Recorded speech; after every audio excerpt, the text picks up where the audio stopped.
We're trying to salvage our Constitution and salvage our liberties.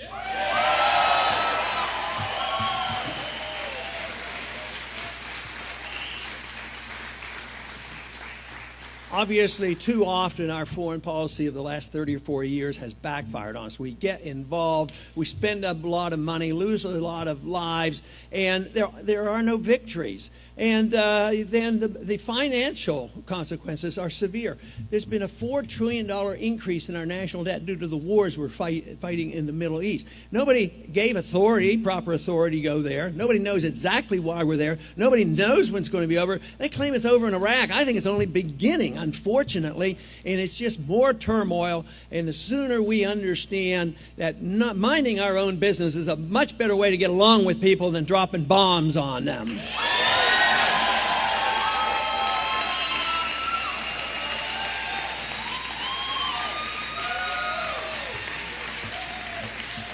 But, you know, another important point in our platform is that of personal liberties.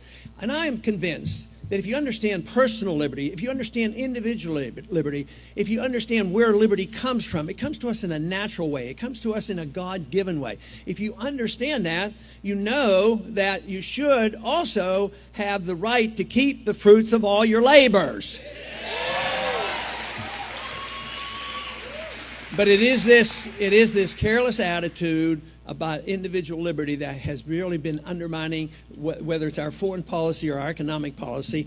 We, as a country, 100 years ago or so, for some reason, we chopped freedom into pieces, and some people defended personal liberties a little bit better than others. Others defended economic liberty. But if you understand individual liberty, personal liberty and economic liberty are one in the same.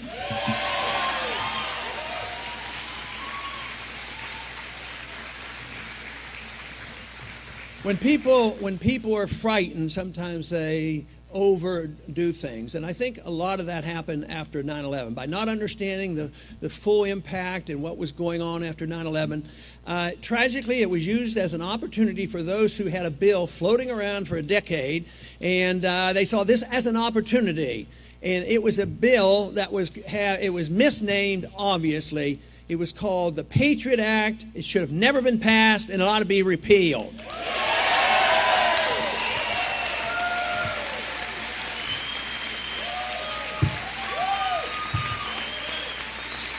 It was obviously well intended, but taking away our freedoms is not a good result of what they were trying to do. Franklin warned us about giving up liberty for security. And I have come to the firm conviction that we as Americans should never give up any liberty on the pretense that we're going to have more security.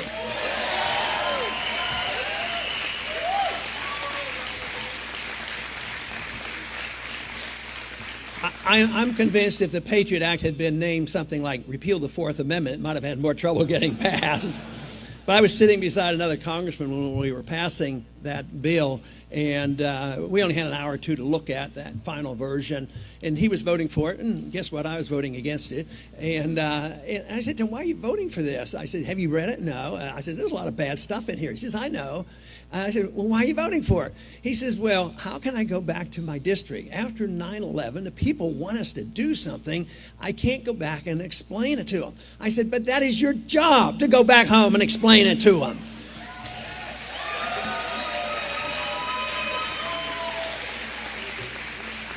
But the Patriot Act is going, if it's not changed or repealed, it's going to be a real burden to us because it's a real attack on our privacy. And now they're planning more. They're planning the whole idea of controlling the Internet. They're saying they're going to control piracy on the Internet. But what they're going to do is control your freedom and your privacy. We have the government turned upside down. The government becomes more secretive. At the same time, your privacy is being undermined. The Constitution was meant to protect your liberties, your privacy, and the government was to be open.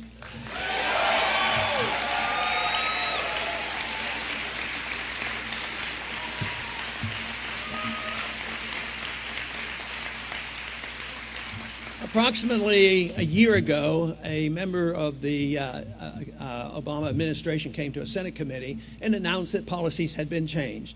He said now that they are changing this, and it's up front. They were putting it out on the table. That's what really scares me. They've abused the law in the past, but they knew it was wrong and they hid it. Today, it's too much up front. He said, we are now have an established policy that we can assassinate American citizens. That is bad news. So they practiced it. They did it on 3 times, and they've established this as a precedent. So that is a dictatorship when 1 or 2 people in the whole United States can dictate and decide he's a bad guy, he needs assassinated because we can't try him. No charges, nothing official. So it is especially important that you try the bad guys, because if you don't try the bad guys, it really undermines our liberties. We have done this. Just think after World War II, the Nazi criminals were tried at Nuremberg. Even Adolf Eichmann, when he was captured, he was tried, given a trial, and then properly executed by the Israelis. So why are we getting so afraid of capturing people and arresting them and giving them a proper rights? But no, they've gone one step further. Here, 2 weeks ago, they passed this very, very ornery National Defense Authorization Act. And I'm always very pleased, and I comment on it, because the people who come to our rallies and know about what we stand for knows what's in that bill, and unfortunately the rest of the country better find out what is in that bill.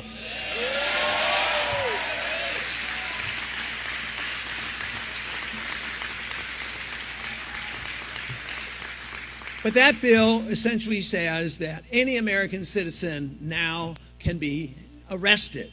Not by their local police, not by the FBI, not by some other group, but by the military. This is military law. The military can come in and arrest an American citizen and put in prison indefinitely and denied a lawyer. That has to be reversed, or we cannot have a republic anymore. So that should be our goal.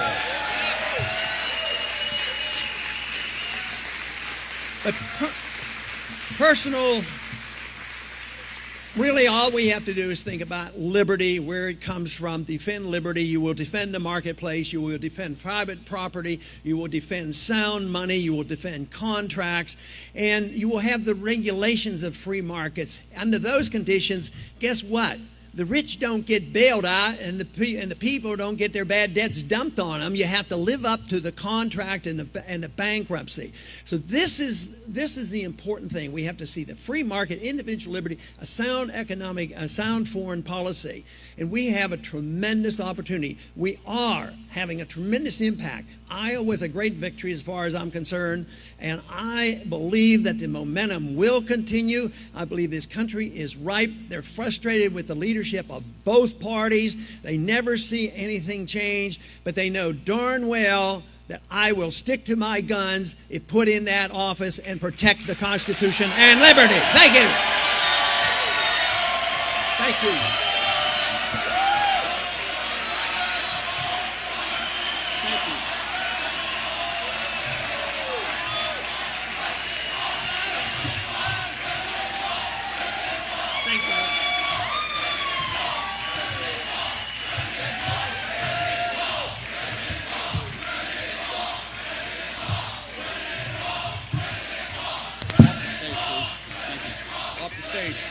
Thank you.